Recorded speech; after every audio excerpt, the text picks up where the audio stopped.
Pauline séjournait encore au couvent royal lorsqu'elle fomenta sa ruse. Elle se confia d'ailleurs à Madame Dray. « J'écris lettre sur lettre à ma sœur Maï. Elle est bonne, elle m'appellera près d'elle. Je me ferai aimer du roi, je chasserai Fleury et je gouvernerai la France. » Madame de Mailly, naturelle, ne sachant point déceler la fausseté chez les autres, fut touchée par les prières de sa petite sœur et l'appela près d'elle à Paris. Elle l'introduisit au petit souper du roi en 1738. Grande imprudence de sa part, car Pauline ne songea plus qu'à la supplanter. Bien qu'elle ne fût point jolie, elle parvint à devenir la maîtresse du roi et à détrôner sa sœur. Elle prit en quelques mois un tel ascendant sur le roi qu'elle lui devint indispensable. Elle le suivait partout, il l'écoutait avec attention. Elle exerça sur Louis une telle domination que nul ne pouvait lui ravir sa place. Des 5 sœurs, elle fut assurément la plus ambitieuse, la plus intelligente et la plus instruite. Sa conduite envers sa sœur, précédente maîtresse du roi, fut exécrable et elle ne lui épargna aucune humiliation.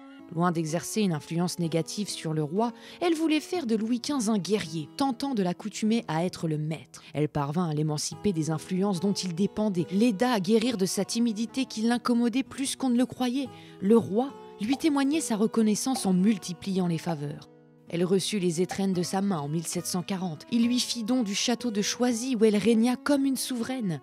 C'est en ces lieux que le roi lui rendait de fréquentes visites. Ainsi, la favorite ne tarda pas à manifester les premiers signes de grossesse. Le roi ne la quittait presque jamais. Il l'entourait de la plus grande affection. Cependant, au bout du 8e mois, la favorite fut prise de violentes fièvres. On la saigna 3 fois de suite. Le roi redoublait d'attention et de prévenance à son égard. Il déployait une patience inlassable, restant au chevet de sa malade. Il était le seul à lui faire absorber ses remèdes, se mettant même à genoux à son lit. Certains iront même affirmer que la favorite faisait durer son état afin de se délecter de l'amour du roi et d'en offrir à la cour le spectacle. Quand elle arriva au dernier mois, il fut jugé prudent de la conduire à Versailles.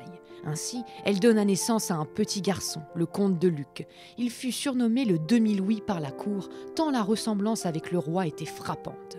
L'avenir semblait prometteur pour la mère et l'enfant. Hélas, le 6e jour après l'accouchement, la fièvre l'accabla de nouveau, cette fois accompagnée d'érésipèle. La favorite succomba dans de si vives douleurs qu'elle cria à l'empoisonnement. Elle mourut en réalité d'une fièvre puerpérale. Le roi fut affligé par la perte de sa maîtresse. On l'entendit fondre en sanglots à l'annonce du trépas de sa favorite. Le roi fit célébrer la messe dans la chambre de la défunte et donna l'ordre de ne laisser entrer personne.